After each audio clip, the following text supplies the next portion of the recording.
Back in January, a pipe burst and destroyed half of the Parkersburg Salvation Army's homeless shelter. Since then, the Salvation Army employees, shelter residents, and other volunteers have helped with the renovations.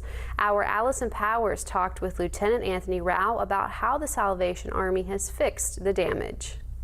Lieutenant Anthony Rao with the Parkersburg Salvation Army came to a rock and hard place on January 23rd. Instead of getting mad at the negative impact the water damage caused at the shelter, Lieutenant Rao turned the damage around to create a positive. So I remember just getting the phone call and walking in and seeing the water just pouring out of the ceilings, and I was just like, what am I supposed to do now? Being the person in charge of making decisions, you know, you think you have all the answers, but then when you walk into something like this, it sets you back a little bit. But I relied on God, and He's seen us through. So the shelter did not close or turn any residents away, according to Rao. He says not only were the employees helping with the damage, but so were the shelter residents. We had Surf Pro come in.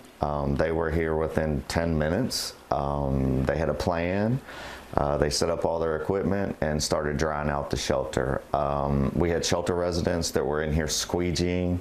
They were using towels. They were using whatever they could to make sure that the water didn't ruin everything.